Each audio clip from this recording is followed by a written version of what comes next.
أستغفر الله رب البرايا أستغفر الله من الخطايا. Assalamualaikum warahmatullahi wabarakatuh. Alhamdulillah nahmaduhu wa nasta'inuhu wa nastaghfiruh wa na'udzu billahi min syururi anfusina wa min sayyiati a'malina. May yahdihillahu fala mudilla lahu wa may yudlilhu fala hadiya lahu. Ashhadu an la ilaha illallah wahdahu la syarika lah wa ashhadu anna Muhammadan abduhu wa rasuluhu, amma ba'd. Jadi alhamdulillah, pertamanya kita bersama-sama merapatkan syukur kepada Allah pada pagi ini dapat kita bersama-sama berkumpul dan kita melapangkan masa menghadirkan diri dalam kuliah duha pada pagi Sabtu, dan mudah-mudahan kita beroleh kerahmatan, keberkatan dan mendapat keampunan daripada Allah, iaitu kita masih lagi meneruskan kuliah kita, perbincangan dalam hadis-hadis Nabi yang kita rujuk dan kita bincangkan dalam kitab yang kita bahaskan pada setiap satu pagi, iaitu kita menyambung pada hadis yang ketiga muka surat yang ke-54 tentang kepentingan menjaga perhubungan silaturahim dan juga larangan kita memutuskan perhubungan silaturahim. Jadi kalau tuan-tuan ingat, kita menyambung hadis yang ketiga ni pada minggu lepas. Kita baca sikit ada yang ke-54, muka yang ke-54. Jadi antaranya yang Nabi telah pun mewajibkan ke atas kita, ya, seperti mana Nabi mengatakan, innallaha harrama alaikum uquqal ummahat wa wa'dal banat wa man'an wa hati wa kariha lakum kil wa qal wa kathratas su'al wa ida'atul mal. Ini kalau kita merujuk kepada hadis Nabi, ya, ada perkara-perkara yang diharamkan dan ada perkara-perkara yang dimakruhkan. Baik, ada 3 perkara yang diharamkan dan juga 3 perkara yang dimakruhkan. Kalau melihat pada muka yang ke-55, iaitu yang diharamkan, yang pertama ialah perbuatan derhaka pada ibu bapa, yang pertama. Yang kedua, mengkebumikan anak perempuan dalam keadaan hidup-hidup. Dan yang ketiga, mengambil serta menahan sesuatu tetapi tidak selari dengan hukum syarak. Ini ketiga-tiga ni diharamkan Nabi dan ditegah pada segi syarak, iaitu kita derhaka pada ibu dan bapa, kebumikan anak perempuan ini hidup, ya, mengambil, tahan satu benda yang ditegah pada hukum syarak. Ini diharamkan ketiga-tiganya. Manakala 3 perkara yang dimakruhkan, ya, seperti mana kita merujuk kepada hadis Nabi tadi, iaitu yang pertama, banyak bercakap tetapi cakap yang tak ada manfaat. Kedua, banyak bertanya tetapi bukan untuk menggali ilmu pengetahuan. Yang ketiga, mensia-siakan harta. Tiga-tiga ni merupakan yang dimakruhkan. Nabi makruhkan, dan dia benda yang bagus kita jauhilah. Banyak cakap tapi cakap yang lawa, yang tak ada manfaat. Banyak bertanya, tapi sebenarnya tanya bukan sebab kerana nak menambahkan ilmu, tapi mungkin sebab-sebab lain lah. Ketiga, harta dipersia-siakan. Tiga-tiga ni dimakruhkan oleh baginda Rasulullah sallallahu alaihi wasallam. Jadi kita menyambung kembali pada muka yang ke-58, syarah kepada hadis ni, iaitu perkara yang pertama yang diharamkan oleh Nabi lah, iaitu berbuat derhaka kepada ibu dan bapa. Buat derhaka pada ibu dan bapa ni, tuan-tuan, ini benda yang ditegaklah, bahkan haram pada sisi agama. Kalau kita sebagai anak, kita derhaka pada ibu dan bapa kita, iaitulah seperti mana kata Al-Bulkini. Kata Syekh Al-Bulkini, pandangan beliau, dia berpendapat menurut lazim. Lazim makna pada kebiasaannya, pada kelaziman kita kata, seseorang itu dikatakan derhaka. Kita ni dianggap anak yang derhaka apabila kedua-duanya, mana kedua-dua mak bapak kita, ibu dan bapak kita ni, ataupun salah seorang daripada keduanya, sama ada ibu ataupun bapa tu diiniaya atau dizalim. Kalau kita buat kezaliman kepada mereka berdua, Ini pada kebiasaannya kita kata dia tu anak yang derhaka. Tetapi kata Syekh Al-Bulqini, dia berpendapat jika keduanya, makna keduanya, kedua ibu bapa kita atau salah seorang daripada keduanya, sama ada ibu ke ataupun ayah kita, dia menyuruh atau melarang daripada melakukan sesuatu perkara, lalu anak itu tidak mematuhi perintah atau larangannya, maka menurut tradisi, menurut pada kebiasaan, kata Syekh Al-Bulqini, ini belum dikatakan yang derhaka. Pada pendapat dia lah, kalau mak bapak kita melarang kita, menegah kita buat sesuatu perkara, ya, maka anak tu, kata Syekh Al-Bulqini, belum lagi dikatakan derhaka. Tapi yang kelaziman, kata Syekh Al-Bulqini, yang dianggap derhaka ni bila kita anak ni buat zalim pada mereka. Kalau kita tak ikut arahannya, contoh di arah kita macam mana, contoh mak tak bagi kita pergi sesuatu tempat ke, ataupun dia tak benarkan kita nak bernikah dengan gadis pilihan kita, kita engkar, ya, kita dah ada calon sendiri, pilihan sendiri. Menurut pendapat Syekh Al-Bulqini, ini belum lagi dianggap derhaka. Ya, kemungkinan kita dah ada pilihan kan, dah ada belajar, dah ada pilihan, dah kita pun dah kenal lama, dah cinta dengan kita punya tu, daripada tabikah lagi dah kenal lah. Daripada sekolah tadika dah masuk 2 tahun, berlanjut sampai sekolah rendah 6 tahun, sampai menengah 5 tahun, dah masuk universiti. Tiba-tiba mak ada lain calon yang dia nakkan kita kahwin dengan pilihan dia lah. Jadi mengikut pendapat Syekh ni, kata Syekh Al-Bulqini, kalau kita tak ikut perintahnya, larangannya, pada tradisinya, lazimnya, kita belum lagi dianggap derhaka. Ya. Contoh lain pula, seorang bapa berhutang kepada anaknya. Boleh tak bapa hutang pada anak? Kita sebagai ayah hutang kepada anak kita. Kadang-kadang anak-anak kita berhutang kepada kita. Ada masa kita tak ada kemampuan, kita anak-anak berhutang kepada anak kita, ya. Lalu anak ni dia pergi mengadukan hal bapanya ke mahkamah. Sebab bapa hutang kepada anak, agak mungkin bapa tak bayar kan. Hutang tu ayah tak bayar, dia pergi buat permohonan tuntutan di mahkamah. Maka perbuatan itu tidak dikatakan derhaka mengikut pendapat Syekh Al-Bulqini. Dia kata tak dianggap derhaka kerana masalah ini pernah terjadi kepada zaman sahabat. Kalau seorang anak bapa hutang tak bayar, jadi anak nak tuntut hak dia pergi mahkamah lah. Ini kata Syekh Al-Bulqini tidak dianggap derhaka.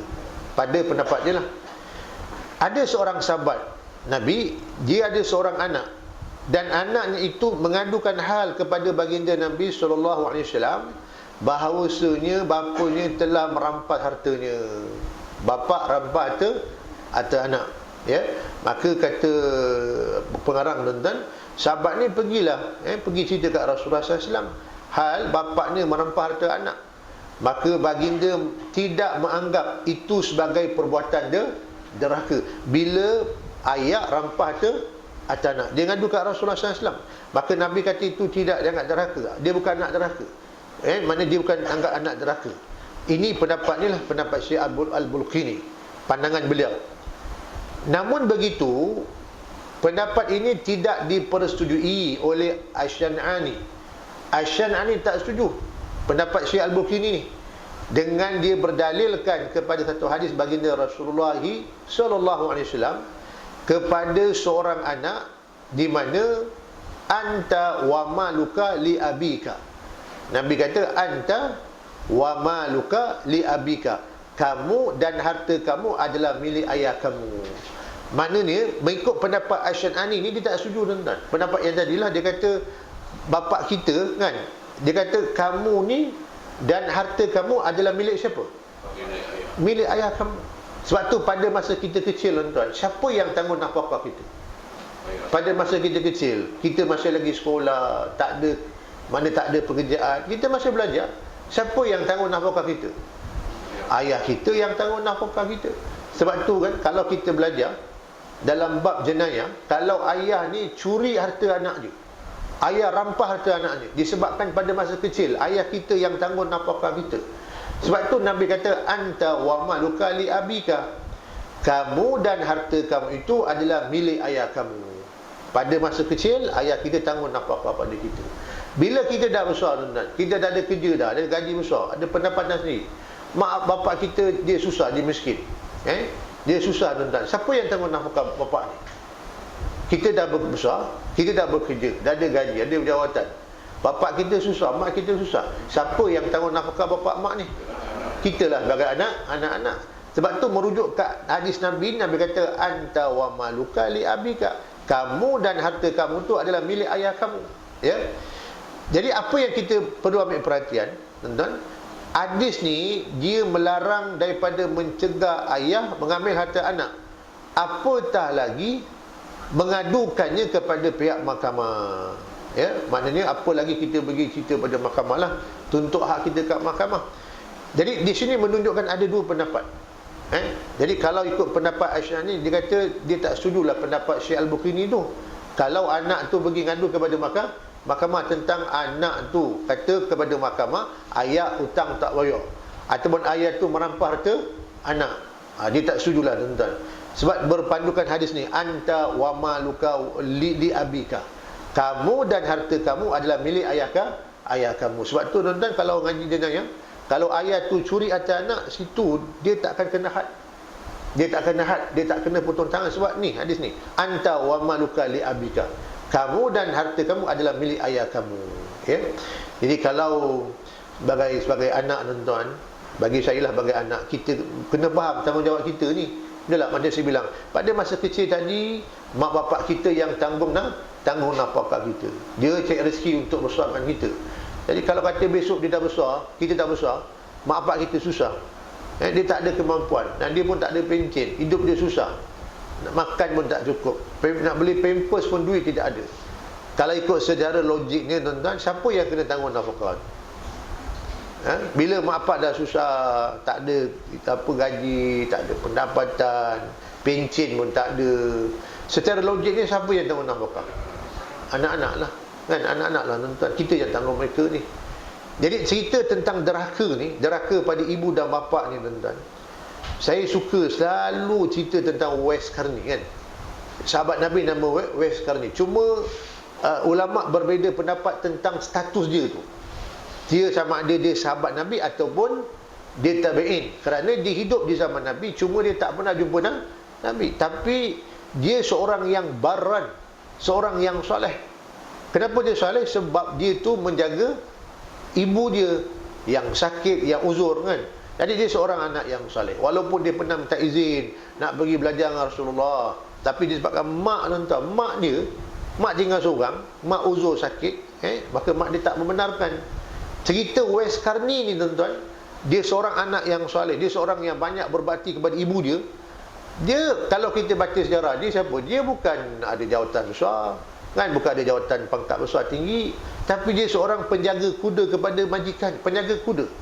Tetapi nama dia disebut dalam hadis Nabi, dia seorang anak yang soleh, sehingga Nabi berkatalah kepada Sayyidina Umar, kalau jumpa dia ni, Uwais Qarni, berjumpa dia, maka minta doa pada dia. Doa pada Uwais Qarni, seorang anak yang soleh, doa dia mustajab di sisi Allah SWT. Kerana pun tuan, untuk nak kita kata orang yang soleh ni, orang yang soleh, tak semesti orang soleh itu ustazah, dia ada jawatan agama, dia pergi ngaji agama, masuk universiti belajar agama. Bukan. Orang yang soleh ni, siapa-siapa boleh soleh. Uwais Qarni contohnya, anak yang soleh. Nama dia disebut dalam hadis Nabi mengiktiraf dia anak yang soleh.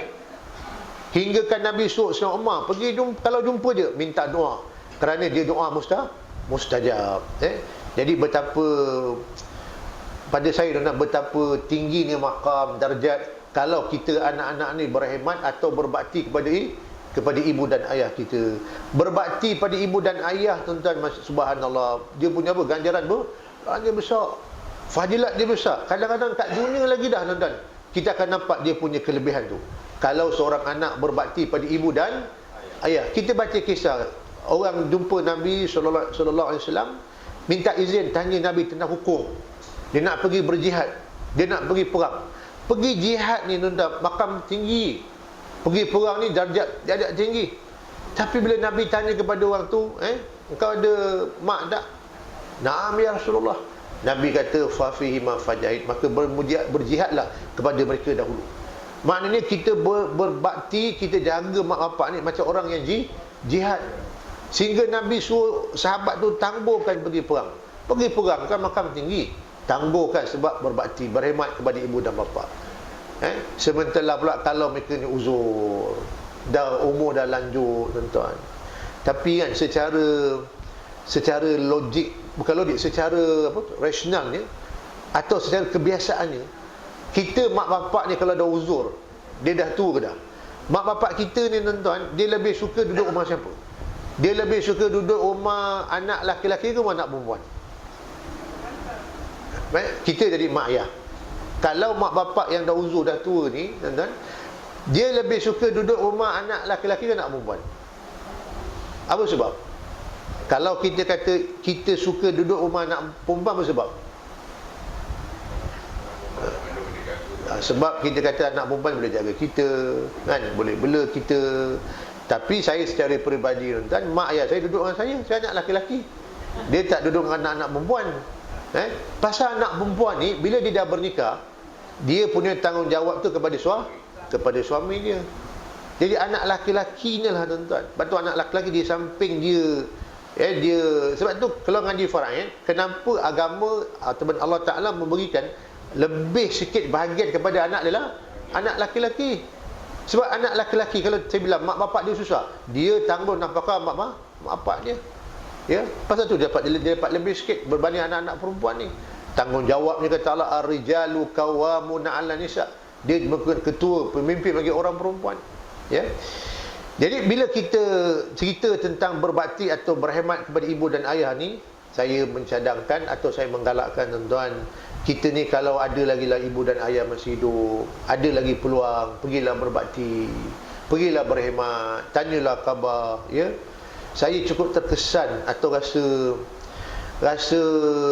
bila dengar cerita ada orang kata, Ustaz, saya ni ada mak, ayah dah meninggal dah. Tapi saya adik-beradik, dia kata bila nak jaga mak-mak yang seorang ni kadang jadi satu isu besar, kan, berbalah adik-beradik. Yang seorang kata ni hantarlah rumah dia ni, yang seorang kata jangan pergi hantar rumah dia ni. Jadi mak ni macam jadi macam bola, hantar sana, hantar situ, hantar sini. Mak dah uzur, jadi hantar sana, yang ni tak nak jaga lama, yang ini pun kata ada hal, ini pun kata ada hal. Saya sebagai pengalaman tuan-tuan, duduk dengan mak ayah sendiri, saya daripada kecil lahir sampailah, daripada belajar, dah bernikah, dah beranak pinak, sampailah tuan-tuan mak ayah meninggal, saya duduk serumah dengan ibu ayah saya. Saya rasa kenangan duduk serumah dengan mak ayah ni tuan-tuan, orang kata dia tidak akan, kita boleh orang kata kenangan tu tak akan dilupa sampai bila-bila. Duduk serumah dengan mereka ni, kan, kita jaga dia, kita uruskan kehidupannya. Tapi biasanya tuan-tuan, kita orang tua mak bapak ni, kadang-kadang anak-anak yang duduk serumah dengan anak-anak yang duduk di luar rumah, dia lebih menyanjung yang mana? Kadang-kadang bila yang luar rumah ni balik sesekali, kan, dia pujilah anak ni gitu gini. Yang dalam rumah tu dia jarang puji. Tapi yang dalam rumah tu tuan-tuan, yang banyak berbakti, berkhidmat kepada dia. Ya. Sebab tu cucu dalam rumah dengan cucu di luar rumah, yang mana kita lebih sayang? Yang dalam rumah tu, cucu yang kita pandang hari-hari tu. Betul, Allahyarham ayah saya dan ibu saya tuan-tuan, kalau anak-anak saya tu, dia macam betul-betul dia beri perhatian. Kalau balik kampung mentua, kadang 2-3 hari dia rindu, telefon, kenapa tak ni. Jadi dalam rumah tu, yang serumah tu lebih dia sayang, lebih dia kasih. Jadi saya nak beritahu ni, beruntunglah orang yang dapat duduk serumah dengan, dapat berkhidmat, dapat berbakti. Subhanallah tuan-tuan, bila kita duduk serumah, kita berbakti, kita duduk dengan dia tuan-tuan, kita menumpang kasih dia tu, kadang rezeki kita murah, mewah. Ada dapat rezeki yang tak disangka-sangka. Orang hantar roti canai gantung kat pagar rumah kita. Balik mengajar, tengok ada roti canai kat luar rumah. Kadang-kadang balik kuliah hari Sabtu, tengok kat luar ada tepi batu tu ada daging 2-3 kilo. Kadang tak tahu siapa yang hantar. keberkatan, kelebihan, kemuliaan kalau orang yang berbakti atau menjaga ibu dan ayah. Sebab tu tuan-tuan, pada pendapat saya, ambillah peluang ni, ya, ambillah peluang. Tak kisahlah siapa pun, mak tiri ke, ayah tiri ke, ibu mertua ke, ayah mertua ke, hatta ayah angkat kita sekalipun tuan-tuan, ibu angkat kita, pasal dia jaga kita. Maknanya kita nak balas jasa dia pada masa mereka telah uzur, telah tua, kita pula berbakti kepada mereka. Berbaktilah kepada mereka. Besar ganjaran dia, besar fadilat, hingga kan Nabi katakan kepada para sahabat, Uwais Qarni tu, doa dia sangat mustajab, kerana dia seorang anak yang saleh. Dia tak ada kelulusan tinggi tuan-tuan, kerana dia banyak berbakti kepada ibunya. Sebab itu tuan-tuan, bila kita kata berbakti pada mak bapak ni, maka ambillah peluang ni, insya-Allah. Jangan besok bila mak dah tak ada, ayah dah tak ada dah, barulah ustaz, kan? Kalaulah pada masa mak ada, ayah ada dulu, boleh saya dah terlambat dah kat sini dah. Betul tak? Dah terlambat dah. Pada masa hidup lah. Tapi menjaga ibu dan ayah ni, dia punya ujian besar. Nak kena sabar, kerana mereka, kan. Orang tua kan sensitif. Kadang yang kita nak buat tu, yang tu dia tak suka tu. Nak dia bagi makan ubat, dia buang ubat tu. Nak injection diabetik kat perut dia lari-larikan diri. Dia kata nak bunuh dia lah, kan. Jadi ujian tu besar tuan-tuan. Dan bukan calon-calon orang yang boleh dapat sabar gitu. Dan kalau kita pun kadang-kadang ada masa kita pun jadi stres, kan. Nak marah ni, tapi tekan perasaan, jaga hati kita. Tak nak jadi anak yang derhaka. Tapi saya cakap tu serang, orang yang jaga mak bapak tuan-tuan, wallahi ni saya cakap tu serang, dia sabar atas kerana mak bapak dia, besok insya-Allah akan datang, dia akan dapat banyak kelebihan dia. Cuma nak kena sabar tu. Kenalah dapat mak yang dia ni apa, yang mula nak start nyanyi, kan. Ayah yang mula nak masuk peringkat nyanyi, itu lagi nak kena sabar tu, kan. Jaga hati ni, kan. Tekan perasaan. Rasa macam nak marah ni, tapi kita sabar, tekan perasaan. Ya, kerana kita nak jadi anak yang sah, anak yang taat, anak yang saleh. Jadi insya-Allah lah tuan-tuan, mudah-mudahan ambillah kita peluang ni. Cubalah kita usahakan lagi, insya-Allah, ya. Kalau ada mak ayah, walaupun katalah tak serumah pun, sentiasalah kita balik, ibu pergi jumpa pada mereka, tanyalah khabar, Sebenarnya mak ayah kita ni tuan-tuan, bagi saya lah, dia bukan nakkan duit kita tu. Betul tak kenali? Yang kita duk bagi sebulan 500, itu kita bagi kat dia. Tapi saya rasa yang sebenar-benar ni, apa yang diharapkan pada kita? Dia nak apa tuan-tuan? Dia dah punjung usia dah, umur dah 70, 80. Sebenarnya dia nak apa? Kena nizam. Dia macam baby, kan, dia nak perhatian, dia belai, kita sayang dia, balik jumpa, tanya khabar, Tapi kadang mak-mak ni tuan-tuan, kadang saya tengok dia, kadang dia banyak berlakon juga tau. Mak sihat, mak? Sihat. Wah, dia tak sihat tu. Mak dah makan, mak? Belum. Dah. Wah, dia belum makan tuan-tuan. Ibu kan. Jadi makna, sebab itu tuan-tuan, ada peluang ni, ambillah peluang, insya-Allah. Jangan sampai besok dah tak ada umur, barulah kita menyesal, kita kata gini gitu, dah terlambat dah. Pada masa dia ada tu lah, ambil peluang, insya-Allah. Ambil peluang. Ya, ambil peluang. Baik, jadi saya rasa kita tangguh dulu. Saya pun tak nak cadang nak sambung lagi. InsyaAllah minggu akan datang kita sambung yang bahagian bawah tu. Diharamkan mengkuburkan anak perempuan atau anak laki-laki hidup-hidup menurut ijma' ulama. Yang ketiga tu diharamkan menahan apa yang Allah perintahkan untuk diagihkan, nak minta sesuatu yang bukan haknya. Dan termasuk yang makruh-makruh itulah. Hari ini insya-Allah tuan-tuan kita akan sambung dan kita akan bincangkan pada minggu yang akan datang. Mudah-mudahan pada bahagian ni, iaitu kita berkhidmat, berbakti kepada ibu dan ayah ni, hendaklah kita utamakan insya-Allah. Mudah-mudahan memberi manfaat untuk kita semua. Wallahu a'lam.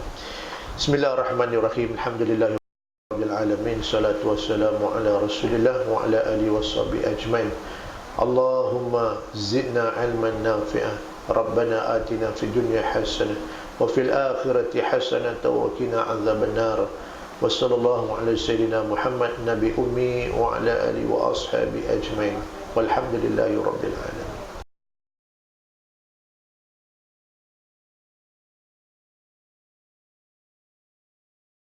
أستغفر الله رب البرايا أستغفر الله من الخطايا.